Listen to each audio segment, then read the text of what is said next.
Good afternoon. It's a nice Friday afternoon, holiday of the week.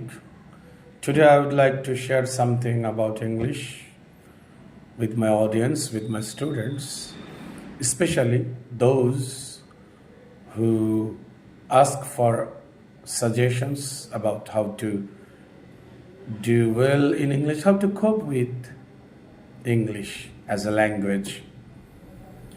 These questions regarding English have been asked by many of my students in various level, intermediate level, honors level, and my common advice is that there are two things that you have to do if you want to have a good command over English. At first, you have to acknowledge that English is your problem. That means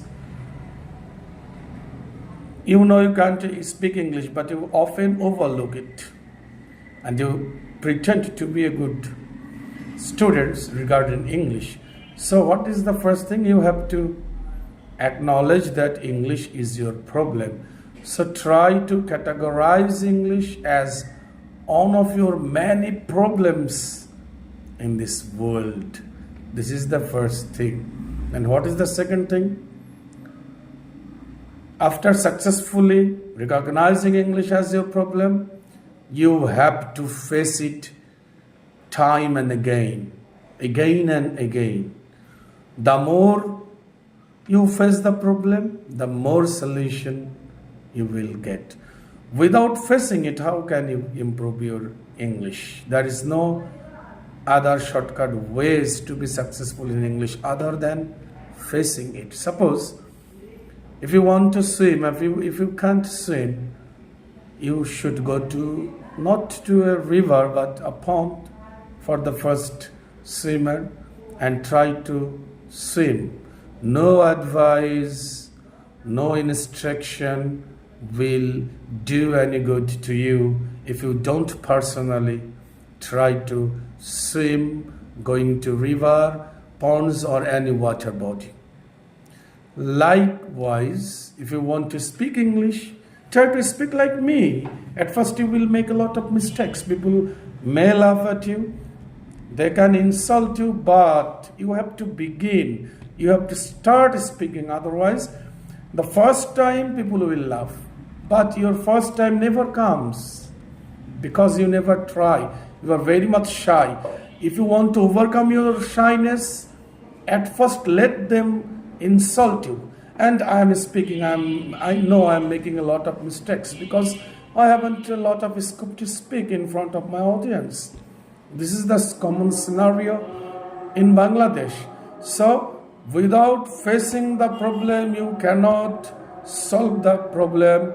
And if you want to speak English, if you want to write good English, if you want to listen to someone else effectively, if you want to understand others' writing, you have to face writing, listening, speaking. There is no other shortcut way. There is no 30-day common solution to English. English is a language. You need vast practice and habit formation for it. So, this is my advice. Facing it. And how can you face it?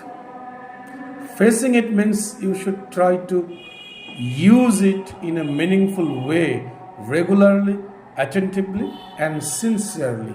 So, I want you to practice English now and then. You can practice with me, with your friends, even with Gemini, with ChatGPT, etc.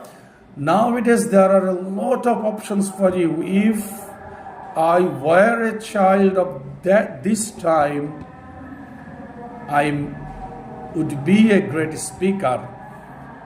In our time, we hadn't that opportunity. Right now, you are having.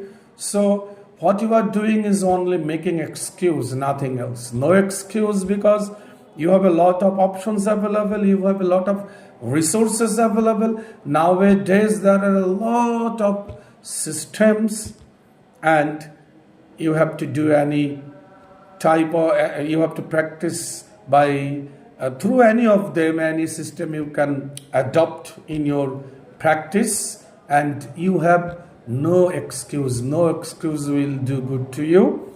Only practice, practice, and practice, and just overcome your fear of making mistakes. You have to be confident, and the more you practice, the more confident you will be. So, thank you, tata, bye bye. This is all for today.